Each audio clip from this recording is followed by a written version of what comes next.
These are the adventures of a temporarily out of work wife and mother, and this is the furniture portion of our downstairs DIY home makeover project. Now, obviously, this part of the project had to happen over a span of days, but what I tried to do was put all the furniture together. I started with sanding, both with a hand sander and a liquid sander.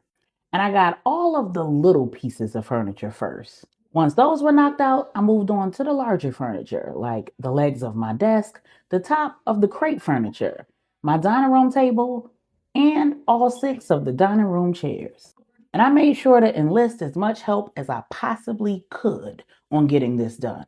Because this furniture is being stained, some of it black, some of it mahogany. All of the dining room furniture will be black, and that includes that bench that we had under our window. And the living room furniture will be a combination of mahogany and black. We're getting rid of some pieces and adding some pieces. But my preference is to repurpose what we already have. So, of course, we had to make some trips to Lowe's. We definitely needed more sandpaper. As a matter of fact, we needed an electric sander. Like the paint sprayer, the lady's son that I married refused to buy one. So we rented the sander and the sprayer from the Home Depot. I hate the Home Depot. In the meantime, we got going on that dining room table. We opened up the leaf and together we got to it. That liquid sandpaper serves two purposes. One, it cuts down on the amount of sanding you actually have to do.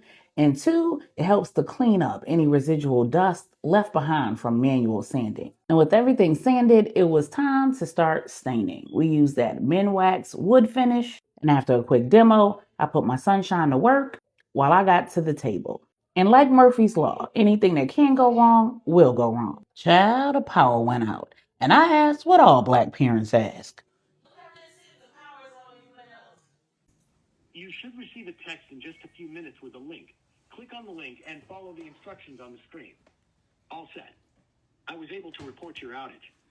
The power is estimated to be restored by Thursday, November 6th at 10:45 p.m. Child, that automated joker said it would be 3 hours. So you already know what I said.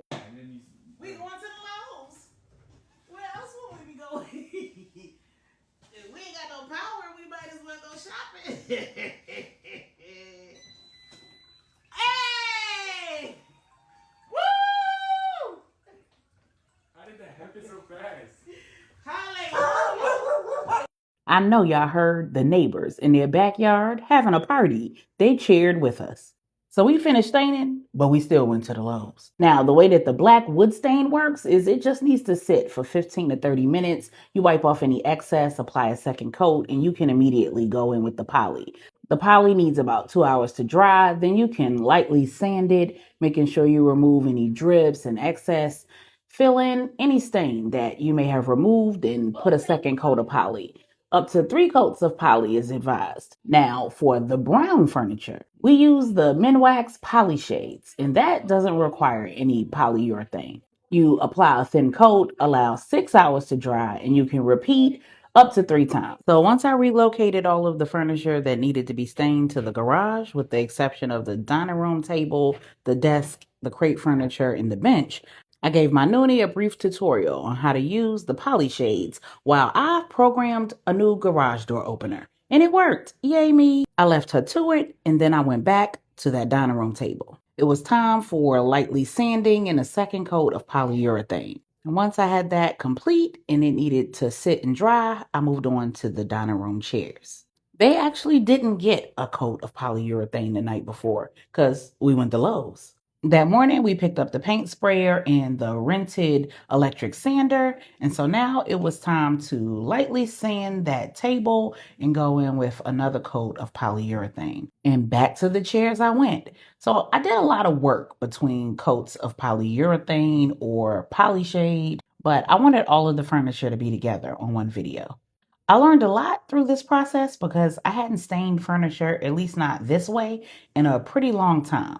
So after the first chair, I figured out that I needed to sand the top of the chair on the floor, then sand the bottom of the chair up on the table, then touch up the stain and add a coat of polyurethane to the bottom of the chair and move it back to the floor to stain and add polyurethane to the top of the chair.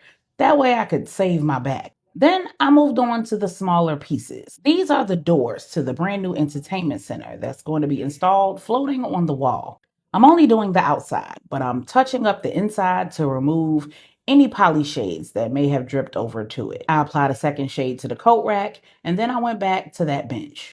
And as with all things, anything that can go wrong will go wrong. So, of course, the bench fell over, picked up a bunch of dust. I had to clean it off and retouch up some spots. And now it's time to unpack all of the items to stain the leather. I got everything from a site called Rub and Restore, and they did a wonderful thing for me. They gave me an assessment based on photos of my furniture so that I knew everything that I needed, including repair items, cleaning items, and the actual rub on stain. Here are some up close and personal photos of the furniture that I plan to stain a beautiful rust color. This is all of the areas that needed to be repaired. You can see how it's become discolored over time. I've had this furniture since I was pregnant with my sunshine, and I needed to sleep on the couch because I could not sleep in the bed. Kind of like now. My oldest born baby girl was gracious enough to volunteer to assist, so after a brief tutorial, she got it in. And this was the result. Thank you, Michi. So my sunshine and I put together the entertainment center with the exception of putting on those doors because Mounts That Count was coming to install it on the wall. And they're here. They mounted the TV downstairs and the new Telly TV in the bedroom. Now you can get your Telly TV using my link for the free $99. It's in my link tree. I'll tell you more about that in a separate video. And if you are in the Charlotte, North Carolina surrounding area, make sure you hit up Mounts That Count to have everything installed, mounted on your walls, including TVs, computers, fireplaces, entertainment centers. They do it all. Their prices are great. Their customer service is up to par. And they do exactly what they say they will do. Their installations last. And this is probably our fifth time using them in the past 4 years. And this is what it looked like when that TV and that floating entertainment center were installed. We're definitely satisfied customers. Next up was using the Minwax poly shades to stain that crate furniture and the legs of my desk. In the meantime, in between time, my sunshine put together that little stand for the bathroom. He needed a little help though, and then I painted it the same shade as the baseboards and trim in the bathroom. Something about the white just didn't do it for me. Next up was putting together that kitchen island and painting it a lovely shade of gray. I went ahead and cleaned that floor and removed all of the stain that had gotten on the floor before I even bothered to put the unit together. No point in putting it together and then having to move it so you can clean the floor. Now for this, I used wood paint. I wanted it to be a little darker than the walls so it didn't just blend in. Now, it wasn't very difficult putting this together, but this is the piece of furniture that I dropped on my foot and I felt like I might have broke my dang on toe. When it was all said and done, I was pleased with the final result, but since this island is going to be stationary, I ended up deciding to take the flip down portion of the island top off and just storing it in the garage just in case I change my mind in the future. But once this was all put together, I was very much so pleased. I love the fact that the handles were actually the same exact style that I'm using for the cabinet doors. The paint that I chose came with its own painting kit, which included a sponge that you sit right on top of the paint can to wet it, and then it comes with a round paint brush and a dry paint roller for leveling.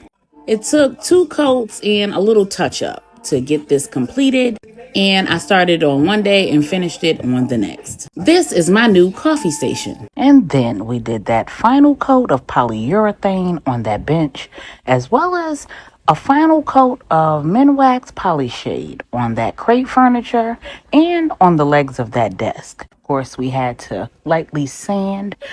And I ran that electric sander on level 3. It goes up to a level 6, just so that I didn't remove too much of the poly shade. And this is the final product for both the crate furniture and the desk. We also installed the doors to that entertainment center and gave it a light coating of the Minwax poly shade just to finish it off. And last but certainly not least, the living room leather furniture. First, I had my sunshine, clean it well with the cleaner provided by Rust and Restore, and then go over it with a small amount of lacquer thinner. And then my Michi, while she was here, got started on the first coat of the triangular couch. And my sunshine and I wrapped up the remaining 2 items the following day, starting with the piece of furniture that needed to be repaired. In all, each piece of furniture took about 3 coats, and this is how the living room turned out. This is a little sneak peek because there are still some final touches remaining.